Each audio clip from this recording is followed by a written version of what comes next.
Salute Black Goose TV family. What's happening with it? Happy Wednesday. Hopefully everything is going solid and beautifully for y'all. It's cold as hell where I'm at, so if it's the same for y'all, man, stay warm. But I got some pretty exciting news if you are a Demetrius Andrade fan like myself.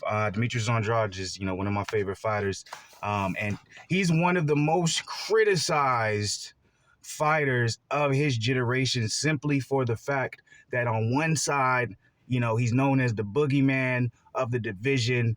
He's known as one of the most skilled middleweights of the division. And then on the other side, he's also known to be the guy who hasn't fought anyone. So how in the hell can anybody make claims that Andrade is on the level of, the Canelo Alvarez's and the David Benavidez and the Jamal Charlos if this guy hasn't fought anyone? Well, one of my biggest beefs with Andrade has been stop calling out these guys who obviously have no interest in moving down a weight class to fight you. Put your money where your mouth is. Drop the 160 belt, move up to 168, and put yourself in position where these top tier guys like the Jamals, the Canelos, the David Benavidez, even the Triple Gs, they can't avoid you anymore. Why? Because you're in prime position for mandatory to be called at any chance. That's all. That's always been my beef with Andrade. As much as I love him, I remember my old coach I used to train with. He said, "I love Andrade, but he gets in the way of his own self." And at the time, I understood it, but didn't understand it. But more and more now, 2-3 years later, I really understand what he says because he does get in his own way because he constantly put himself in a position where he wanted people to chase him, and he just wasn't in that spot. It don't matter how good he is, what his record is. No one was checking for Andrade outside of his fan base, and that's just me being realistic. I'm a fan. I'm the biggest fan of Andrade, so that's me being unbiased. But we have it finally. Purse bid has been confirmed for February 24th. Demetrius Andrade is making his way up to 168, and he's getting the #1 mandatory interim WBO belt shot at 168 against the undefeated Zach Parker. All right. A lot of y'all, maybe if you're not, hardcore boxing fans, may not know who Zach Parker is, but you can see him as kind of like a smaller version of Joe Smith Jr.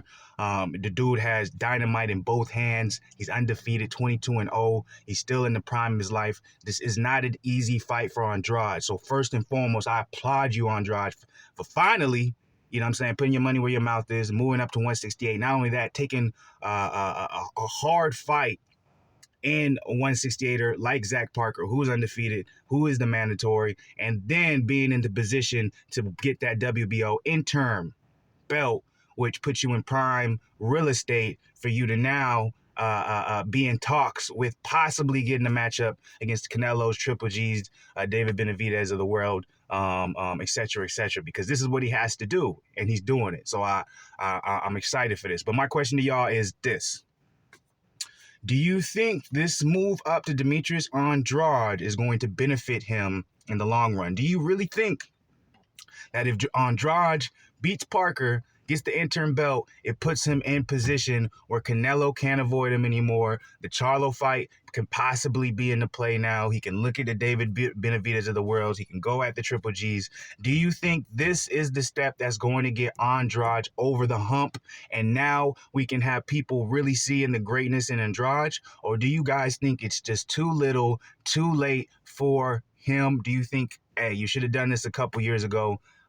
Even if you do get that interim belt, even if you go on a tear at 168, there's just not enough interest in your stock for someone as big as a Canelo, Triple G, even Benavidez, Charlo, for them to say, hey, I'm going to take a risk and I'm going to fight this guy. Because at the end of the day, he's moving up to a division that's ruled by Canelo. So everyone knows Canelo is the real fight.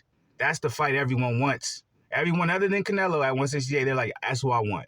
So obviously, he bought his ticket, and he's putting his ticket in, and he's like, hey, I want my chance at Canelo too. And his best way of doing it is what he's, finally, like I said earlier, putting his money where his mouth is. So once again, the question to y'all is, do you think that this is going to benefit him and is going to put him in prime real estate to possibly get that Canelo fight or one of the bigger names at 168? Or do you think it's just too little too late for Demetrius Andrade? He fumbled the bag. He should have took this step forward. And at this point, it doesn't matter what he does in his career. He is just he's too high of a risk and too low of a reward for somebody like a Canelo to take the chance on. I want to hear you guys' opinion. Make sure y'all like, comment, subscribe. Enjoy the rest of y'all day. Look out for Fluence Boxing later today. And once again, comment. I need to hear from y'all, people. I'm out.